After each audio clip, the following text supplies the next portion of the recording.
President Donald Trump announced on Monday that he is directing the Pentagon to a new Space Force as an independent service branch aimed at ensuring American dominance in space. Trump envisioned a bright future for the U.S. space program, pledging to revive the country's flagging efforts, return to the moon and eventually send a manned mission that would reach Mars. The president framed space as a national security issue, saying he does not want China and Russia and other countries leading us as. Trump had previously suggested the possibility of creating a space unit that would include portions equivalent to parts of the Air Force, Army, and Navy. But his directive will task the Defense Department to begin the process of establishing the Space Force as the sixth branch of the U.S. Armed Forces. He said the new branch's creation will be overseen by Gen. Joseph Dunford, the chairman of the Joint Chiefs of Staff. When it comes to defending America, it is not enough to merely have an American presence in space. We must have American dominance in space, Trump said. He added, "We are going to have the Air Force and we are going to have the Space Force, separate but equal. It is going to be something so important. The United States, however, is a member of the Outer Space Treaty, which bars the stationing of weapons of mass destruction in space and only allows for the use of the moon and other celestial bodies for peaceful purposes. My administration is reclaiming America's heritage as the world's greatest spacefaring nation," Trump said in the East Room, joined by members of his Space Council. The essence of the American character is to explore new horizons and to tame new frontiers. Trump also used the White House event to establish a new policy for reducing satellite clutter in space. The policy calls for providing a safe and secure environment up in orbit as satellite traffic increases.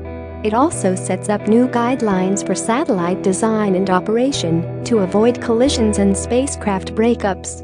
Trump was joined by Vice President Mike Pence, who leads the recently revived Space Council, as well as several cabinet members, NASA Administrator Jim Bridenstine, retired astronauts and scientists. The council's executive secretary, Scott Pace, told reporters before the meeting that space is becoming increasingly congested and current guidelines are inadequate to address the challenge. The announcements were his administration's latest moves to scale up U.S. space exploration. The United States wants to send robotic explorers to the moon as soon as next year as a preparatory step towards sending astronauts back there for the first time since 1972, a NASA official said on Monday. This article shared the National Aeronautics and Space Administration is planning a series of lunar missions beginning next year aimed at developing the capacity for a return to the moon, said Cheryl Warner, a spokeswoman for NASA's Human Exploration Directorate. NASA will work with private companies, which have not yet been chosen, on the missions, Warner said in a phone interview. In December, Trump signed a directive that he said would enable astronauts to return to the moon and eventually lead a mission to Mars. He ordered the government last month to review regulations on commercial space flights. Americans first landed on the moon in 1969, reaching a goal set by former President John F.